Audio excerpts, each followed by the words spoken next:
Sick. Okay. Yeah, I don't know if we needed that. Welcome to this bonus episode Welcome. with our friend Marco. Hi, how you guys doing? Marco, what's your last name? Because I don't even Why are you know. laughing? And I've known you for like 4 years. And I still don't know it. Alright, okay. Is it Willoughby? Is it Whelm? Is it Lemair? Is it Sebastian? What the fuck is it? My full name is Marco Sebastian Willoughby Lemair. So it's everything I said, but just but together. in a very specific order for a specific reason. But yes. Oh. And what's the reason? Is it too personal? That's not too personal. Well, my first name, Marco, is from... I don't know. My parents really liked that name and they chose it. And Sebastian, I was named after a soccer player.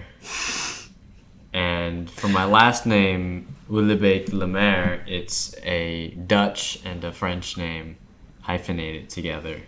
Because the last of the Lemairs was a woman and she was getting married and her name would be lost because like that's how tradition does it. And so they agreed, instead of just switching to only the husband's name, to combine the two names, and that's why we still have Lemair. Combine?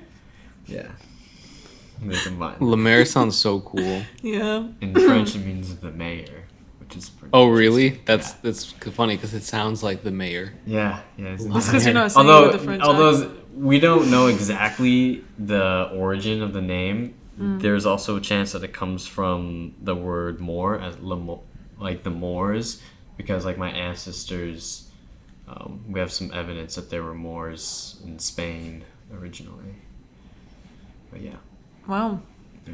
Very interesting. That is interesting. Mm-hmm. So, Marco, what do you study?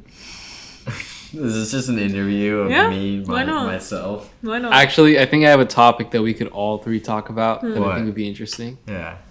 Because I feel like there is something interesting to talk about when it comes to like how people perceive us race wise. And I think that's That's a good interesting one. having Marco here because Marco has a very interesting ethnic background. And what I should add to my name and just background behind it is my last name is my father's last name. He's Dutch. His mother was from Dutch colony in Indonesia, and his father is from Holland. And so that's where that comes from. And my first name is Spanish because my mom is from Mexico City.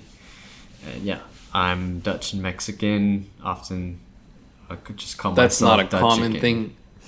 A Dutchican? I'm a Dutchican. That sounds like an item at Dunkin' Donuts. That was not even funny. Oh my god. That You're wasn't right. funny. Hey, That wasn't you're right. I'm a Dutchkin. It's just funny because you guys laughed so hard.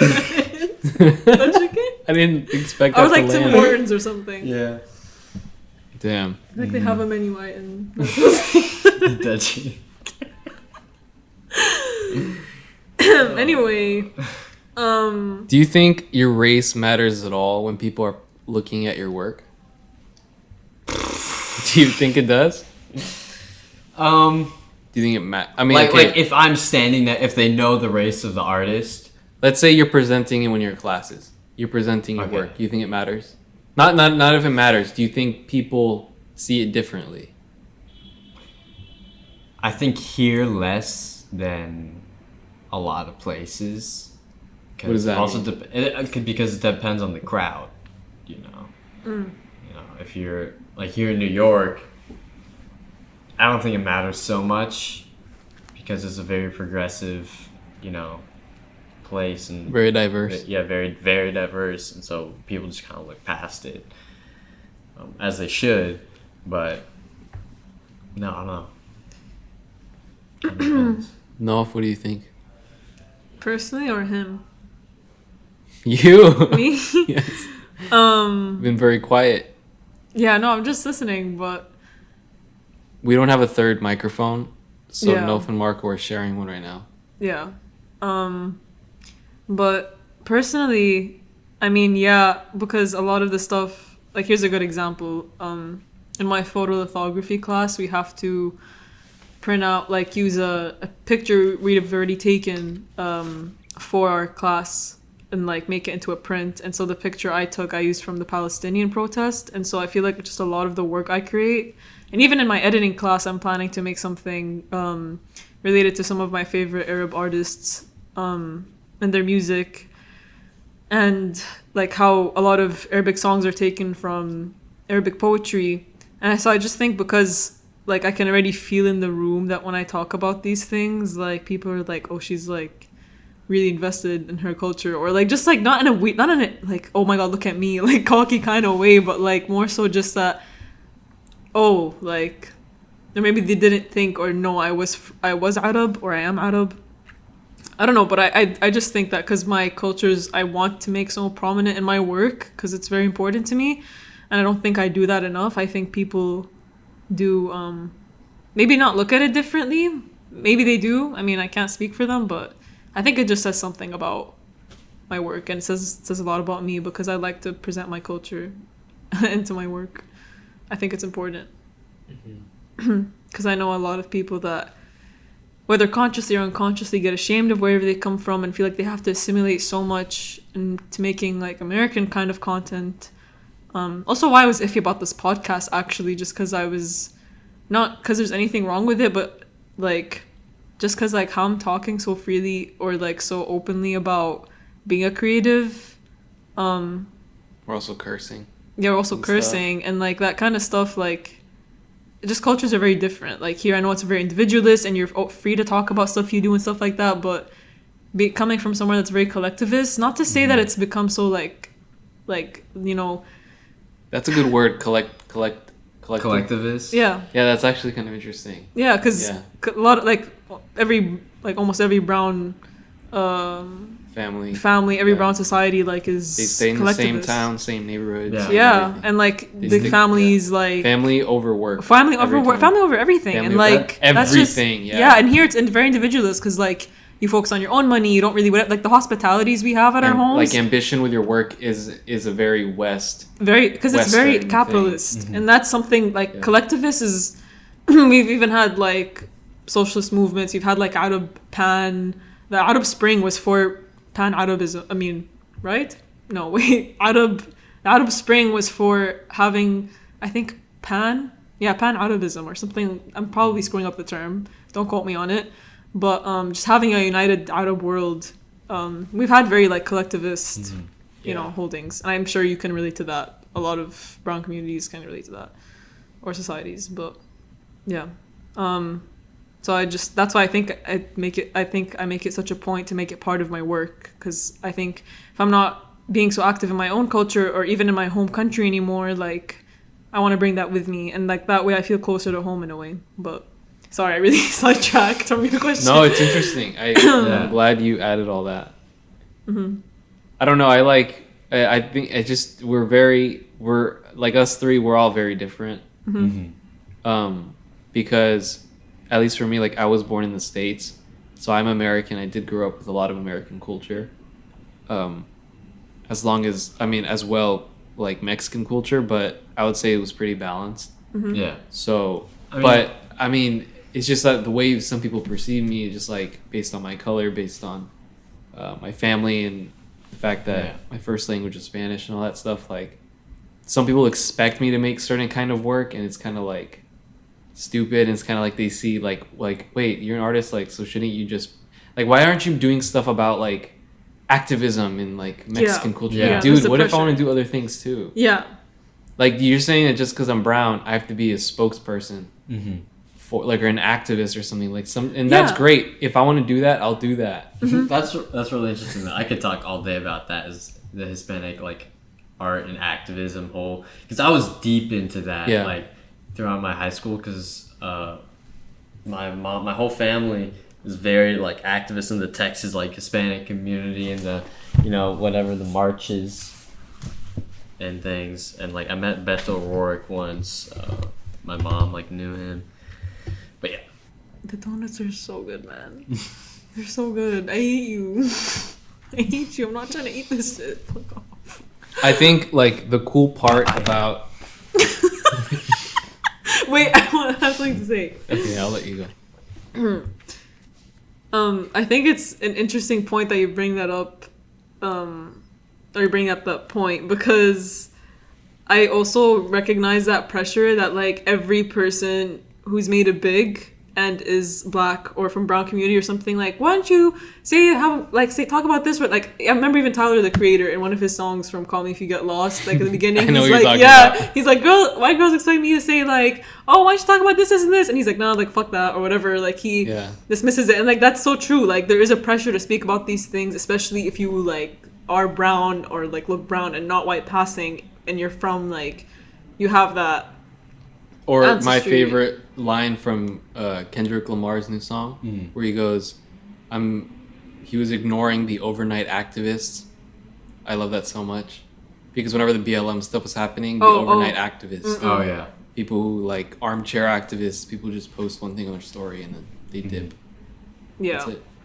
That's what I'm saying. So, like, even with that stupid. pressure, It's like it's a lose-lose situation, because when you present with that, like, activism, you're not doing enough. You're never doing enough. If you're gonna do something, like be genuine about it, and that's why I ignore it when people. And it's funny because it's always, I don't want to generalize, but it's usually white people who tell me that I should be doing stuff about my culture, like that's kind of and it's kind of like I don't know, it's just weird. It's just no. Like even if other Arabs told me if other Arabs told me to do that, which I've never gotten because I already am very much for that, and I don't feel the need to prove that to anyone that I'm pro-Palestine and for the movements and like for the movements in the Arab world, because there's just a lot going on a lot of times and like for like the Lebanon, situation that which I want them to come out of. Besides all that, like I don't feel the pressure just because like number one, like I don't feel the need to put on a performance. Like I only post things or talk about them when I feel it's number one on a appropriate platform, number two that it's not excessive and not like I'm trying to get someone, like I feel like how you choose to make activism, your intent matters a lot. Yeah, exactly. So I would not post like just because someone's telling, even if someone told me to and it says you're not posting enough, I still wouldn't post more. Like I'm only gonna post what I feel is true to my activism and what is proper activism. Not like I'm gonna post this because then people will see me a certain way. No, that person. I post it solely because either educate or I just want people to see this. Like I just even if all my followers are Arab. Intent matters. No, seriously, it does. Definitely. In every manner, like your intention is the most important thing. And intention is important because things don't always come out the way you want them to, or don't get perceived the way you want. So. But yeah, it's just like you also consume so much art from so many different cultures. Like music wise, like I love rap music. It's like my number one genre, I think. Yeah. And obviously it's a very like black dominated art form. But then I'm also into like I'm into like European design in terms of architecture and graphic design, like minimalism, and like it's just you consume so much. So why do you expect someone to have such a small scope, such a small output, like such a very, you know what I mean? Yeah. I think it's just really stupid. I agree. Because I mean, if we're talking about the artists themselves, like expanding and like the pressure on them to output art that like represents their like race, then I feel like just them out and being successful no matter what, like as long as they're of course a good person, they're a good representation of their ethnicity. You don't have to like everything you make doesn't have to be about your. It doesn't. Yeah, like because again, race is something that we have created. Because I think race is so dumb. I mean, I totally support like going out. No. Like, there's differences. Because I think ethnicity is important. I think race is stupid because race is just based off of color. Race theory. Race is a theory. Race is not. I mean, because actually, like, It started by so- literal white people trying to like classify It's- people it's into not other like that. things You're- for the you're sake not of the natural, economic. like, It's not. biologic It doesn't make sense. It doesn't You're- make sense because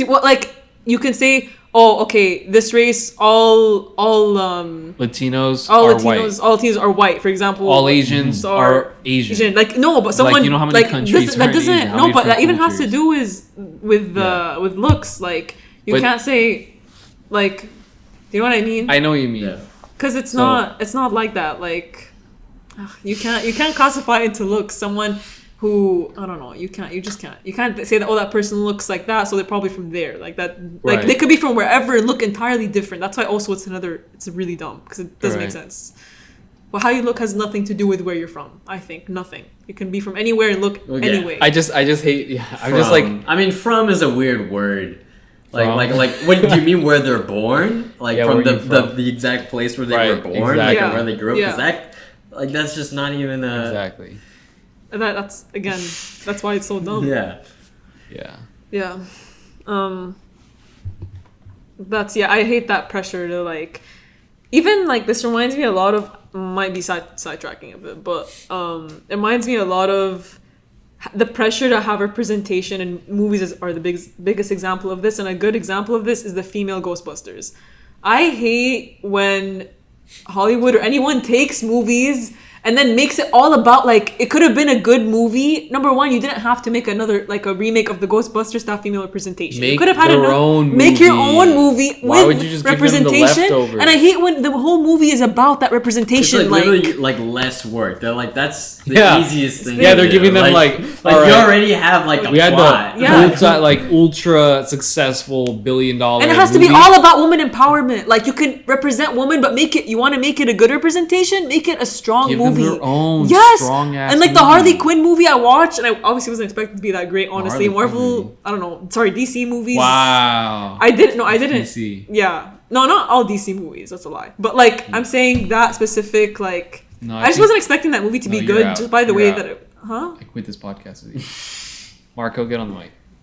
What's up? What? I'm just kidding. What are you saying? You made the mistake with DC and Marvel. Oh. That's my whole thought process. I'm sorry. It's fine. No, but anyway, my point was I was watching that Harley Quinn movie and I wasn't expecting it to even be good. I realized what you just did. I'm sorry now. Continue. I'm sorry.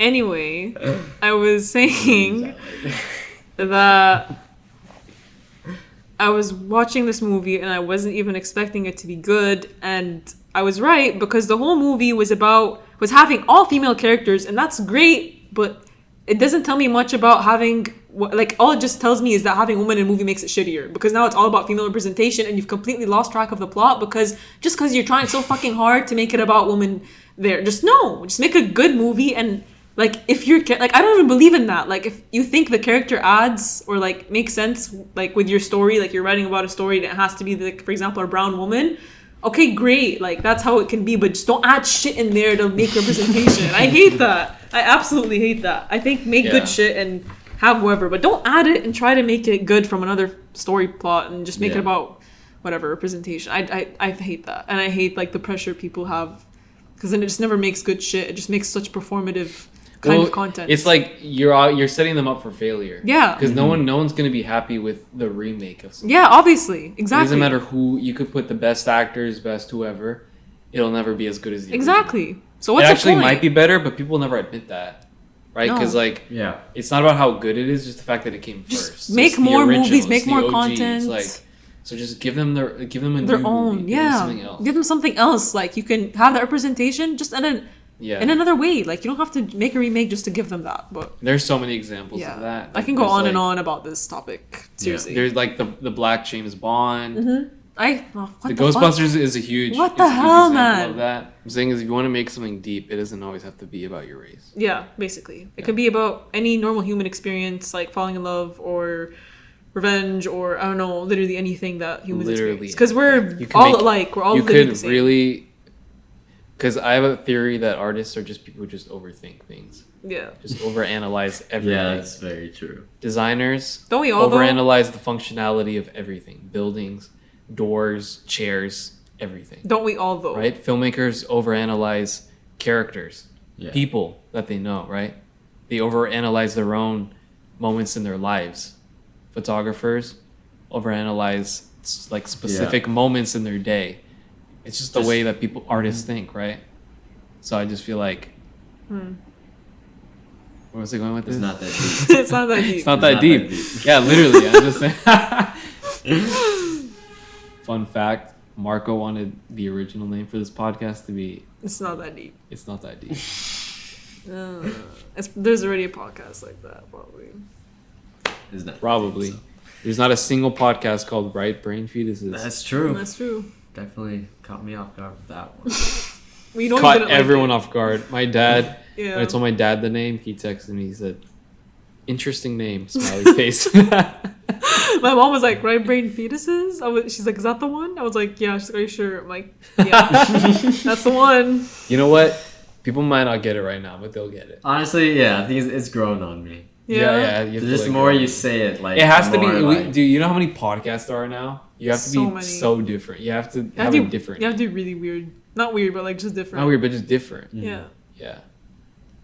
was different. That's for sure. We're Yeah. just built different. Okay. Please do not. So, Marco, Yeah. no one, if anyone's listening to this and they don't know what you do, what do you What I do? do. Like, what's your thing? What's my fucking As a thing? product As a product As a designer. product. All right. What's my thing? Well, I'm a product designer. You're a product. Oh. That's really unprofessional. Not mine. Marco is answering a Saw phone call this. right now. Yeah. Coming. Okay, back to the podcast. For everyone's information. Well, Yo. I want to clear it up. Yo, what's up? I'm recording a podcast in the apartment. No, what do you mean I'm in the middle of a podcast? Max says, what's up? What's up? What's up? He says he's on the way. Oh god. They're both Lemair brothers. The radios? No, that's me. I'm the guest. I'm the guest in this show. That's the whole fucking... Okay, we need to record. This isn't my podcast. I'm the guest. Okay. Can we add that? Alright, just get here. The Lemair. I already explained the whole background of our names, so like, just get your ass here. No, back to podcast. Alright. For anyone who wants to attack me for the first Disclaimer. episode, Ahl al-Kuwait. My family of Kuwait, basically what it translates to. Shut up, don't say anything, I know what borders Kuwait. It's Iraq or Iraq and Saudi Arabia. Saudi and Iraq. So anyone who comes for me, I was really What body of tired. Water? Don't get technical with me. It's the Okay. Persian Gulf. Okay. Okay? But anyway, I just wanted to say that because I was really tired that day and I was not on my right head and I was just so exhausted and stressed out and I wasn't just really excited to start the podcast and nervous, so I didn't think it through. And now I'm explaining myself in this bonus, so please don't attack. Anyway, back to the podcast. What were we even talking about? I don't know. I don't remember. What's my thing? Fuck. Just say everything you do. And then Everything. Alright, I'm gonna just do a Afterwards, you can list say of what you- things of my skill set, I Okay, guess. go ahead. I hate doing this. I was Your so resume? No. like self-set. Okay, Alright. no. Okay. I draw for number one. What needs a drawer? I'm a drawer. A drawer. All right, you draw. Okay, I draw Cabinet. by hand. I Okay. draw digitally. So I do digital art. I'm a graphic designer. I've done a lot of graphic design. Worked at ad agency. What else do I do? I did a little bit of photography for a while. I am a blacksmith. I work with metal. I like hammered out like swords and shit. You know. He makes swords. He made knives like, too. my whole bedroom is like a crazy safety hazard. Every time like my little cousins come over, they have to like stay out of my room because there's just like swords everywhere. It's crazy. Like knives. I made some cool shit though, and You did. I have a lot of like scars and like burns to prove it. But I also do some woodworking. I build chairs. I design chairs. I've designed some lamps, built a lamp. Also, currently doing a fashion design thing, and I have now recently acquired the skill of ring making. Designing jewelry. Yeah, designing jewelry. And I was gonna say. What did I say? Oh yeah. What I like about Marco is that his skill set is so diverse, but his consistency with his style is there with everything, and I think it's so interesting that you're like that. you see, this is the skill set that I have. I mean, growing up, my early teenage years, also my whole life, I just always wanted to like be able to do kind of like everything. Like I wanted to be able to like always be like prepared for like any scenario, like any situation, where I just like I get in a problem and I can like solve it. Not math though. Please, You said I don't. Just to be Anyone clear who about that. does art, man. Yeah, It's not there. it doesn't. No, it's not numbers there. aren't pretty enough. It's absolutely not. Numbers aren't pretty. That's good. I'm gonna that's put that a on good a t-shirt. one. Yeah. That's good. Thanks. But yeah, That's gonna be my Instagram bio. yeah. What's funny actually Numbers is aren't pretty enough. That's a good one.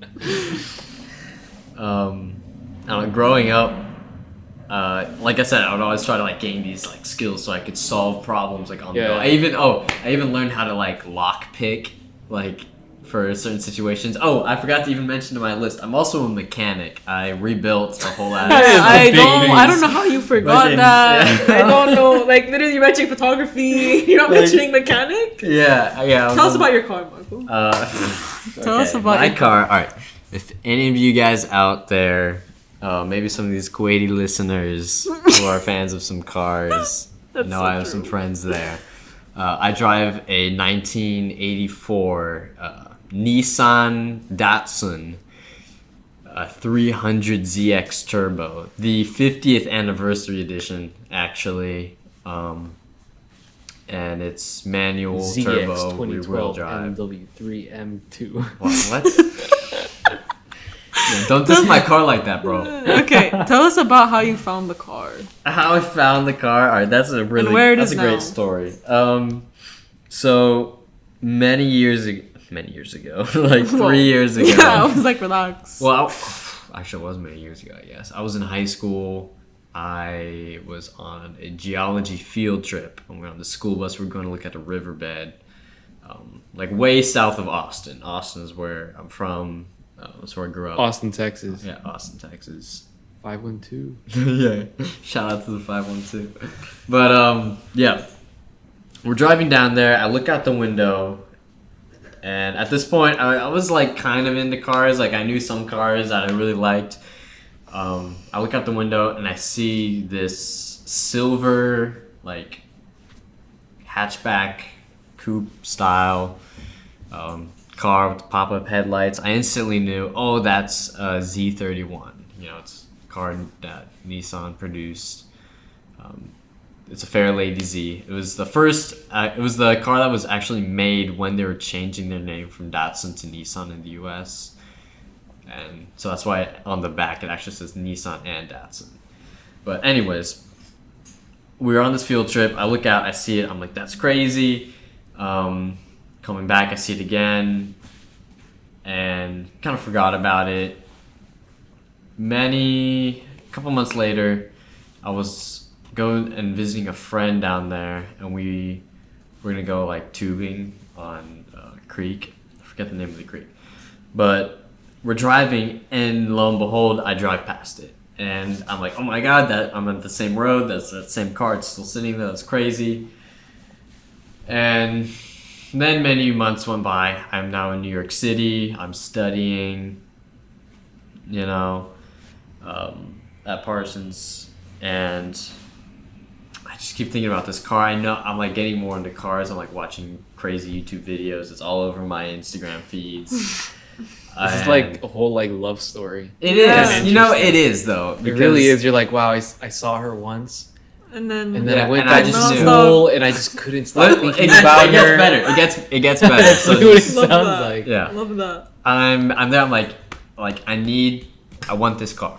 And I can tell, another thing that Needs I her. will bring up is that, like, this whole time since I've been getting into cars, I've been, like, paying close attention to, like, just, like, the market of just cars. And, like, I can tell by what cars are becoming more popular, you know, the prices are going higher on them. Like, obvious ones that you've noticed, any car guys listening, is like the Supras, any of those GTRs, any of those, you My know, little brother's hype gonna cars, love 240SXs especially. Like, prices are going crazy. I'm like, you know what? I think the 300ZX is coming next. Anyways, that's just, and it's true, the prices are rising, like, since I bought the car. But I see it there, and then, where was I? Oh, right, I'm in New York. And I decided I need to find this car. So I go onto Google Earth on my laptop in my dorm. And I remember the name of the town that it was closest to. And so I, like, zoomed in there. And then I looked. I was like, okay, it's near the creek. So I, like, kind of, like, you know, drew the mouse across the screen, searching for the creek, found the road that I was driving on. And then I just dropped into Street View and just went He down had the to road. see her again. He had to see her again. I was determined. Yeah, he sounds- I'm going through there, and lo and behold, right You're there. gonna say that again.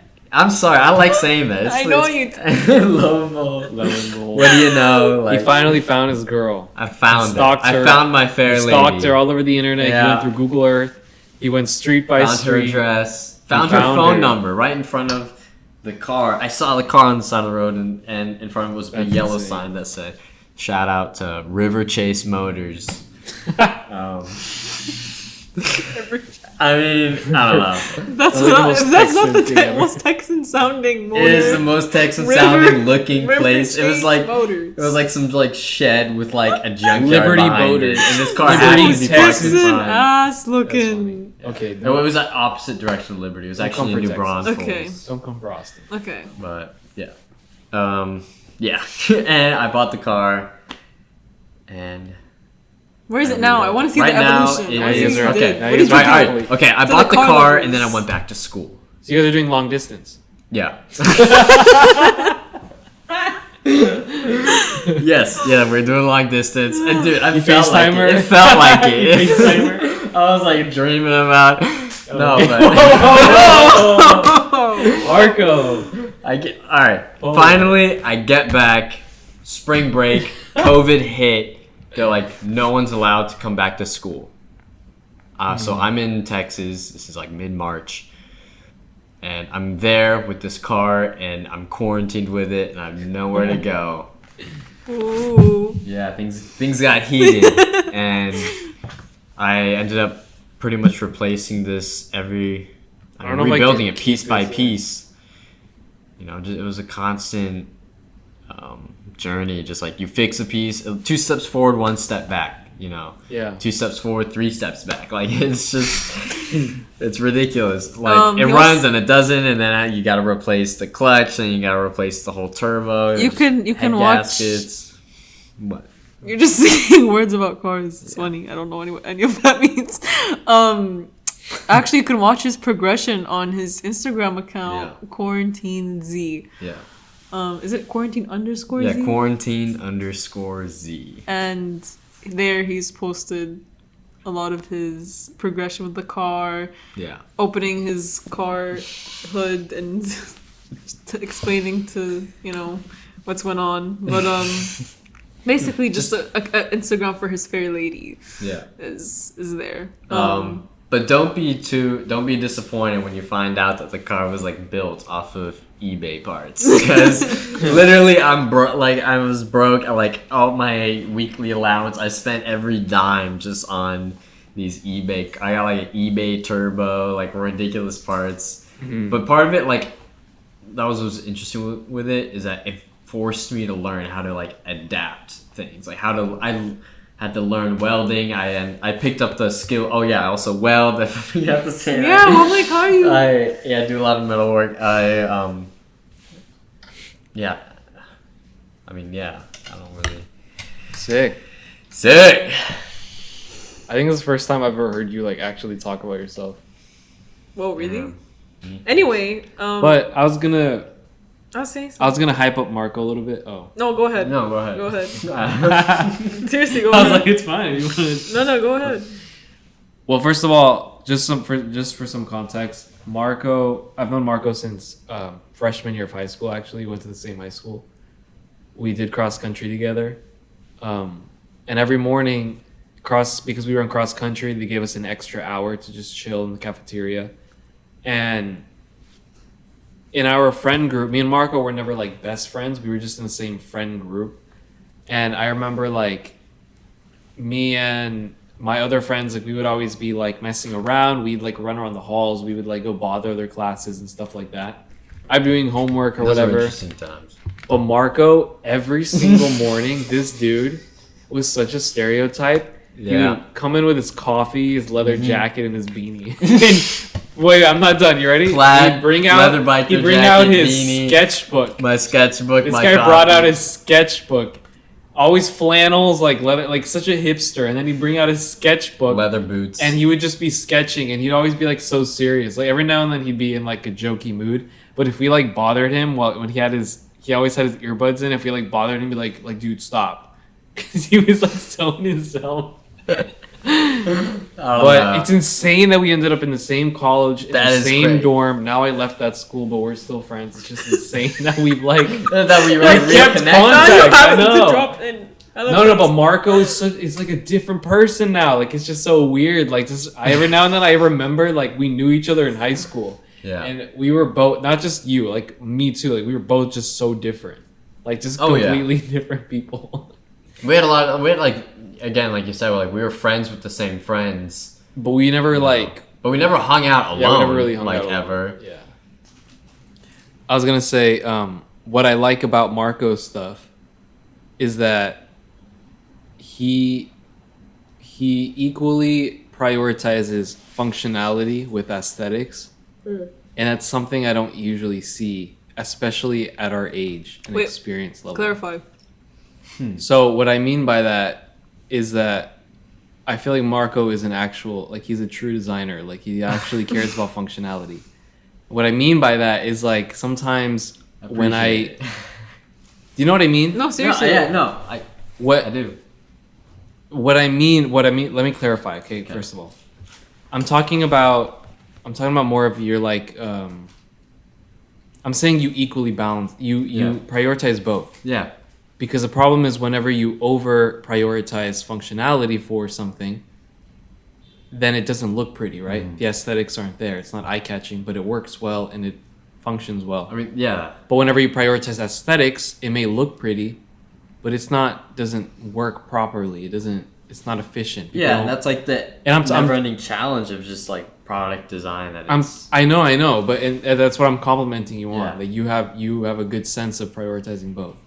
Because sometimes, especially at our age, like everyone wants to like things to like, they don't give a shit about the functionality. Just want to look sometimes. Good. Right. And then there's people on the opposite end where that's all they care about is functionality. They either like, yeah, that might like look like amazing, but like does it have like this and this and this? But it's like Biggest example, Androids and Apple. I feel like a lot of people who talk about like when they get an Android, they're like, yeah, but it does this and this, and look at the Pixel game, like it's by how much it is, and then people do Apple just like the aesthetic and like don't really give a fuck. But the sad part is that Apple does win in both ways. It does, but that's also, but people functionality. don't like, not enough people at least our age explore that. Like they kind of just like it because it's simple and easy to use. And they don't realize all the work that goes in the back. Yeah, they don't because it's. That's what I'm saying, yeah. Marco. I think that's something unique about you. Mm-hmm. Do you want to say something else? What? Did you? No, I was gonna say this one's gonna take a while to edit. Yeah, I know. Yeah, because he took so many breaks. Anyway, also what I've noticed is in a lot of your work, you like have a consistent aesthetic.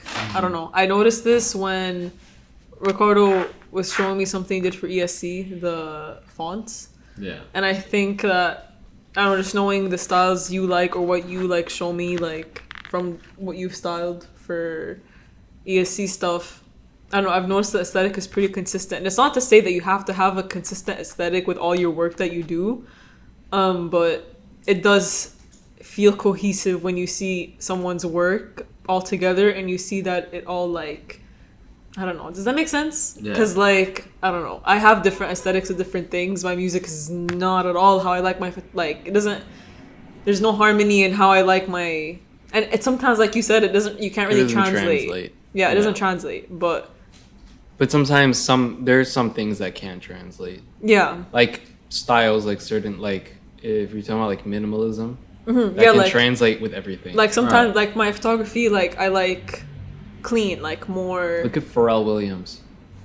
That dude has translated his style in his music, his fashion choices, his personality. That's true. That's everything. See what I mean? When it all comes, like when someone has a consistent kind of aesthetic, and you see their work, it's so cohesive and it's like appealing. Rick Owens, not Rick Owens. Okay. I meant Rafson.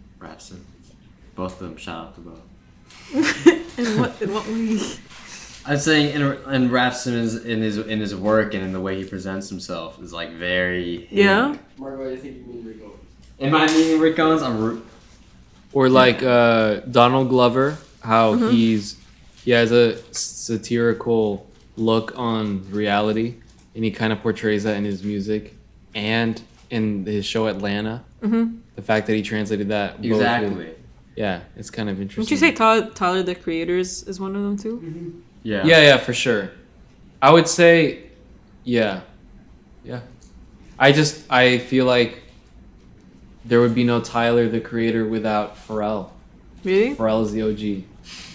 That's it. Tyler the Creator, I said that. He said his inspiration was Pharrell. I definitely see that. Yeah, I mean, if you look at both of their, I mean, dude, if there was no Pharrell, there would be no Tyler the Creator. Pharrell made that style cool in hip hop.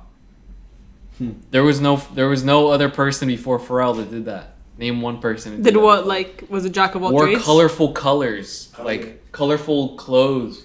Who? Kanye. No, not Kanye. I'm sorry. He did not do it like Pharrell. Pharrell came before Kanye. No, The they came Neptunes. together. This is This Max. is my Marco's younger brother, Max. Maximiliano Lemair. Willoughby Lemair. Thank you for that introduction. No, but Kanye West made polos cool. By the time that Kanye Pharrell, West made fucking Akira cool. just Max, you us. wanna hop in on this? Please, bro. Get in here. Some crazy shit. Oh. Bro, this is gonna be as long as a normal episode. I Good. thought this was gonna be like a We can 30 split it minute into two special. parts. Were you expecting it to be any shorter though? Yes. Oh really? Yes. I wasn't. I wasn't. I was like, I knew we were just gonna keep going and going. Basically. Whoa. Okay, so you were talking earlier about Tyler's inspirations, and Pharrell is like a huge inspiration to Tyler, but also is Lil Wayne, and people seem to like overlook that sometimes. Like I kind of see that. Lil Wayne's been on Tyler, like they've been like boys since like day one. Yeah. Like Lil Wayne fucked with his shit since like before anyone else fucked with his shit, and like that's just something. Am I being too aggressive? No, for this audience. You're right. My bad. I'm an NYU kid. No, but The relevant. Wait, actually, that would be an interesting topic. Your experience at NYU versus I want ours. to hear what you're saying. Okay, keep going. no, it's I basically said I was basically saying that like that's like something that's like people overlook sometimes, and I think it's like worth being noted. Like people should know that. Shout out Lil Wayne. Yeah. No, I agree. Yeah. I think Lil Wayne, like, there are like a couple of those rappers that like influence the entire generation, and that's why I think Pharrell isn't on that list, but I do think Kanye West is on that list. Kanye West, Lil Wayne, Lil Wayne. Kanye West, Jay-Z. Yeah. Lil Wayne, Jay-Z. Yeah, we and saw Lil Wayne lie. then there's like the rappers where like old heads will maybe argue this a little more, but like if we're gonna give them credit where credit's due, Young Thug. I was Chief literally Keef, gonna say Young Thug. Literally, Yeah. like they did their Yeah, shit yeah. too. Gucci Man, dude, yo, Gucci Man, like the whole South, Yeah, Atlanta, yeah. like that's him. Yeah. Bye. Lies. Peace. It was- No, we're gonna say bye. Thank you for having me Bye, on, thank you guys. for Thank you, listening. thank you. Appreciate it.